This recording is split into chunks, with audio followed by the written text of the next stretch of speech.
नमस्कार भक्तों, जय श्री कृष्ण, राधे राधे। जय प्रेमानंद महाराज की भक्तों, आप सभी को सावन के इस पावन मास की हार्दिक शुभकामनाएं। भक्तों, एक स्त्री का श्रृंगार केवल सजने संवरने का माध्यम नहीं होता, यह उसकी शक्ति का प्रतीक होता है। लेकिन जब इस श्रृंगार में अज्ञानता, फैशन या लापरवाही घुल जाती है, तो यही सौंदर्य उसकी गृहस्थी पर संकट बन जाता है। आज हम आपको बताने जा रहे हैं विवाहित स्त्रियों के श्रृंगार और व्यवहार से जुड़ी 10 ऐसी बातें जिन पर यदि ध्यान न दिया जाए तो यह पति की उम्र, घर की शांति और संतान की समृद्धि पर भी असर डाल सकती है। यह वीडियो महिलाओं के साथ साथ पुरुषों के लिए भी अत्यंत जरूरी है, क्योंकि पति पत्नी सिर्फ शरीर से नहीं, आत्मा से भी जुड़ते हैं। तो चलिए भक्तों, इस भावनात्मक यात्रा की शुरुआत करते हैं। भक्तों, श्रृंगार का मतलब केवल चूड़ियां, सिंदूर या बिंदी लगाना नहीं होता। यह एक मानसिक स्थिति है जिसमें स्त्री संकल्प करती है कि वह अपने पति की रक्षा, घर की रक्षा और अपनी ऊर्जा की रक्षा करेगी। शास्त्रों में वर्णित 16 श्रृंगार हर सुहागन महिला के लिए रक्षाकवच माने गए हैं। जब विवाह होता है तो वह केवल दो लोगों का नहीं, दो कुलों का मिलन होता है। स्त्री जब मायके से ससुराल जाती है तो वह अपने श्रृंगार के माध्यम से पूरे परिवार का भाग्य बदल सकती है, बशर्ते वह शुद्ध भाव, धर्म और नियमों के अनुसार अपने श्रृंगार को अपनाए। तो चलिए शुरू करते हैं आज की मूल बातें, उन 10 भूलों के बारे में जो हर विवाहित महिला को कभी नहीं करनी चाहिए। और अंत में हम आपको एक विशेष उपाय भी बताएंगे, तो वीडियो को पूरा जरूर देखिएगा। और वीडियो शुरू करने से पहले अगर आप भी चाहते हैं कि माता लक्ष्मी का आशीर्वाद आप पर सदैव बना रहे तो वीडियो को लाइक और चैनल को सब्सक्राइब जरूर करें। नंबर 1, पूरी तरह सफेद वस्त्र पहनना। शास्त्रों और समाज दोनों में यह स्वीकार किया गया है कि एक विवाहित स्त्री को सिर से पैर तक पूरी तरह सफेद वस्त्र नहीं पहनने चाहिए। इसका मुख्य कारण है, सफेद रंग त्याग और वैराग्य का प्रतीक है। विधवाओं के वस्त्र पूर्णतः सफेद होते हैं। जब कोई सुहागन पूरी सफेद साड़ी या सूट पहनती है तो वह अनजाने में अपने सौभाग्य को स्वयं चुनौती देती है। आजकल आधुनिक फैशन में सफेद कपड़े को बहुत स्टाइलिश माना जाता है, लेकिन यह वस्त्र मानसिक ऊर्जा को भी प्रभावित करता है, और यदि इसे बार बार पहना जाए तो पति के जीवन में तनाव, दूरियां या स्वास्थ्य की परेशानी हो सकती है। यदि कभी सफेद वस्त्र पहनना हो तो उसमें हल्के रंग जैसे पीला, गुलाबी, हल्का नीला आदि मिला लेना चाहिए। पूरी तरह सफेद पहनने से बचना चाहिए। नंबर 2, सोने की पायल या बिछिया पहनना। पैरों में सोने की पायल या बिछिया पहनना शास्त्रों के अनुसार वर्जित है। सोना महालक्ष्मी का प्रतीक है। यह धातु ऊर्जावान और ऊर्ध्वगामी, ऊपर उठने वाली मानी जाती है। जब आप उसे पैरों में पहनती हैं, जहां पसीना, धूल, अशुद्धता रहती है, तो आप लक्ष्मी जी का अपमान कर रही होती हैं। पौराणिक कथाओं में यह स्पष्ट किया गया है कि पैरों में सिर्फ चांदी की वस्तुएं पहननी चाहिए, क्योंकि चांदी शीतल और पृथ्वी तत्व से जुड़ी होती है।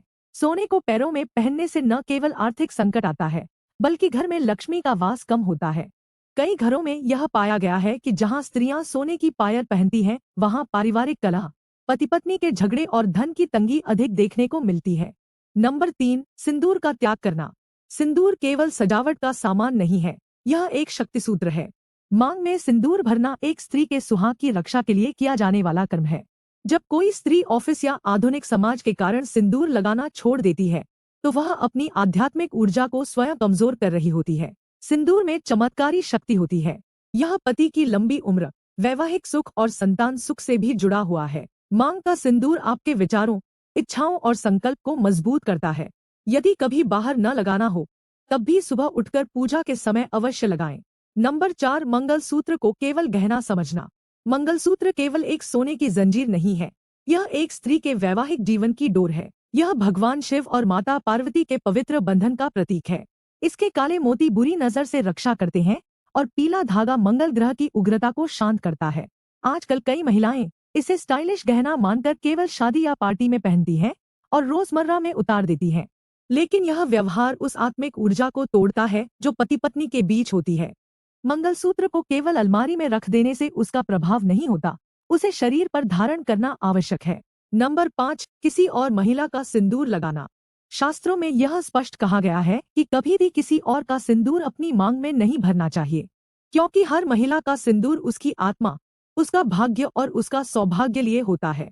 जब आप किसी और का सिंदूर लगाती हैं तो आप उस ऊर्जा में हस्तक्षेप करती हैं जो उल्टा असर करती है।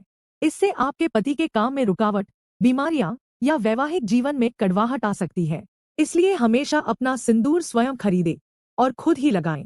नंबर 6, पीरियड्स के दौरान सिंदूर लगाना। धार्मिक दृष्टिकोण से पीरियड्स के दौरान शरीर में भारी ऊर्जा संचालित होती है। यह समय शरीर को विश्राम देने और पवित्रता से दूरी रखने का होता है। इन दिनों में सिंदूर लगाना, देवी देवताओं की पूजा करना या रसोई में प्रवेश करना वर्जित होता है। सिंदूर विवाह और सौभाग्य का प्रतीक है। इन दिनों में इसे न लगाने से शारीरिक और मानसिक शुद्धता बनी रहती है। यदि गलती से लगा लिया जाए तो तुरंत स्नान करके भगवान से क्षमा याचना करें। नंबर 7, बिना स्नान किए सिंदूर लगाना। शरीर की शुद्धता, मन की पवित्रता से जुड़ी होती है। बिना स्नान किए अगर सिंदूर लगाया जाए तो उसका प्रभाव अधूरा हो जाता है। सुबह स्नान करके जब देवी देवताओं का ध्यान करके सिंदूर लगाया जाता है, तभी उसका पूर्ण फल मिलता है। यह क्रिया जितनी सरल है, उतनी ही प्रभावशाली भी है। इससे घर में शांति, पति पत्नी के संबंधों में मिठास और मानसिक संतुलन बना रहता है। नंबर 8, लिक्विड सिंदूर लगाना। आजकल बाजार में मिलने वाले लिक्विड सिंदूर रासायनिक होते हैं। ये त्वचा के लिए तो हानिकारक है ही, साथ ही उनमें पवित्रता और आध्यात्मिक ऊर्जा नहीं होती। हमारे ऋषि मुनियों ने सदियों पहले ही सूखा सिंदूर प्रयोग करने की परंपरा दी थी। सूखा सिंदूर हल्दी, कुमकुम और चंदन से बनता है, जो पूजा योग्य होता है। इसे लगाने से मानसिक संतुलन, सौभाग्य और पति का प्रेम बढ़ता है। नंबर 9, सिंदूर गिर जाए तो क्या करें। कई बार गलती से सिंदूर गिर जाता है। ऐसे में महिलाएं झाड़ू से उसे साफ कर देती हैं या बहा देती हैं, जो बहुत बड़ा पाप माना जाता है। सही तरीका यह है कि गिरे हुए सिंदूर को इकट्ठा करें, थोड़ा सा माथे पर लगाएं और बाकी को किसी पीपल या तुलसी के पेड़ के नीचे रखें। यह कार्य न केवल अशुभ को टालता है, बल्कि घर की नकारात्मक ऊर्जा भी समाप्त करता है। नंबर 10, श्रृंगार के पीछे दिखावा या ईर्ष्या रखना। आज की दुनिया में सोशल मीडिया पर दिखावे की होड़ लगी है। बहुत सी महिलाएं श्रृंगार इसलिए करती हैं ताकि लोग उनकी तारीफ करें या दूसरी महिलाओं को जलन हो, लेकिन ऐसा करने से श्रृंगार के पीछे की श्रद्धा समाप्त हो जाती है। श्रृंगार तब तक शुभ है जब तक वह श्रद्धा, प्रेम और आत्मसम्मान के साथ किया जाए। दिखावा करने वाला श्रृंगार सिर्फ देह को सजाता है, आत्मा को नहीं। आप जानते हैं विशेष उपाय के बारे में? अगर आप सिंदूर की डिब्बी में एक चुटकी केसर डाल दें और उसमें एक छोटा रुद्राक्ष रख दें, तो यह उपाय घर में सकारात्मक ऊर्जा बढ़ाता है और पति का भाग्य भी प्रबल करता है, साथ ही परिवार को बुरी नजर से बचाता है। भक्तों, स्त्री का श्रृंगार उसका गहना नहीं, उसकी रक्षा कवच है। जब वह इन नियमों का पालन करती है तो न सिर्फ उसका पति बल्कि पूरा परिवार सुख, शांति और समृद्धि से भर जाता है। अगर आपको यह जानकारी उपयोगी लगी हो तो कमेंट में जय मां लक्ष्मी लिखें, और अगर आप चाहते हैं कि हम और ऐसी वीडियो लाएं तो हमारे चैनल को सब्सक्राइब करें। मिलते हैं अगली बार एक नई भक्ति, नई जानकारी और नई ऊर्जा के साथ। तब तक के लिए कहिए